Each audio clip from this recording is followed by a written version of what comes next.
Momentum Lab, hit like, share and subscribe. You know, we're all trying to do more. Learn that new skill, stay fit, be there for our families. But that constant push, it almost always leads to burnout. So today, we're going to explore a smarter way to hit your goals, not by working harder, but by designing better systems for your life. This really hits the nail on the head, doesn't it? We're fed this idea of a perfect balance, but it's the chase itself that leaves us feeling overworked, exhausted, and just completely stuck. All right, so let's first dig in and see what this trap actually looks like.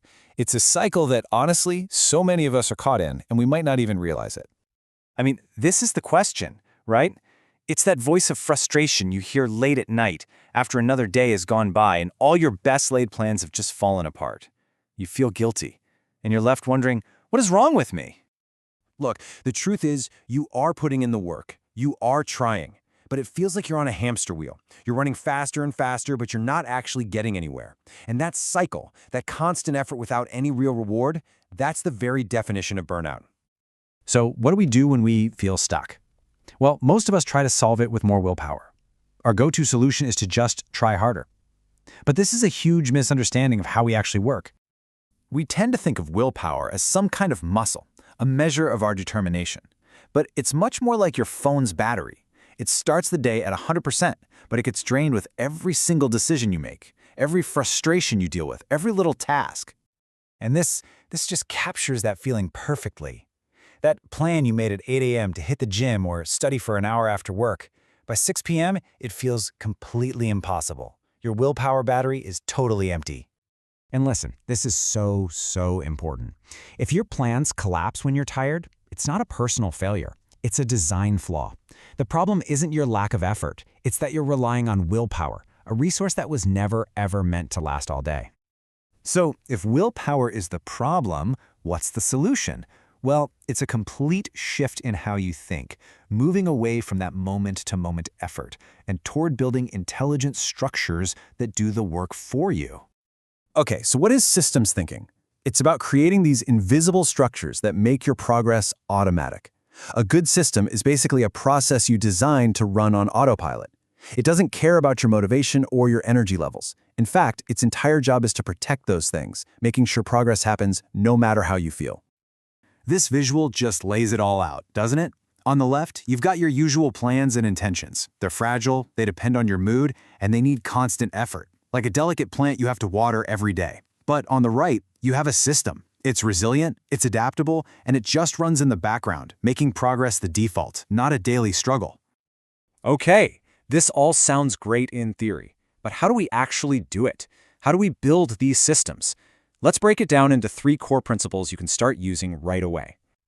All right, principle number 1, and this is probably the most important one. What this really means is you have to design for reality. You have to design for the tired, unmotivated version of yourself, not some fantasy version who's always full of energy. You have to account for life actually happening. I mean, this completely flips the script on how we usually set goals. A system isn't proven when you're having a great day. Its real strength is measured on your worst day. If it still works when you're tired, stressed, and have zero motivation, then you know you've built something that will actually last. The second principle is all about making things repeatable.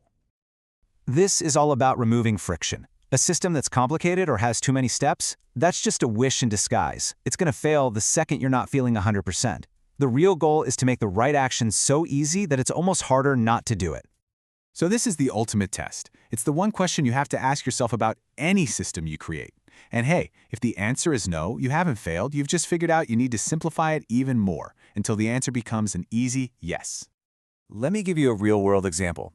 There was an accountant trying to study for his exams. His plan was simple: go home and study. But life, traffic, being tired, family stuff, it always got in the way. He was trying to rely on willpower after a long, draining day, and it just never, ever worked. So instead of trying to just force it with more willpower, he re-engineered the whole system. He just stayed at the office for 1 extra hour, he used an environment that was already set up for focus, and cut out all the distractions of home. That tiny little tweak changed everything. That's a system. Less struggle, way more progress. And that brings us to our third and final principle. This is about thinking long-term, solving problems at their root instead of just slapping a Band-Aid on them. When you start out, Sure, you might use little hacks or temporary fixes to get a system going, and that's fine. But the real goal is to move beyond those patches. So, for example, instead of just setting a reminder to drink water, you buy a cool water bottle you actually love and keep it right on your desk. See? You're not just patching forgetfulness, you're building a sustainable habit. Every system should be an upgrade to how you operate. And really, this is what it's all about. When you start thinking in systems, your success is no longer chained to your mood or your motivation. You build this reliable machine that works for you, and that frees up your mental energy for the things that truly matter. So here's the bottom line. Stop trying to stay motivated. It's a losing battle. Instead, start designing a life that makes progress inevitable. Because when you do that, you stop fighting against the current and you just start flowing with it. You'll be running on systems, not on fumes.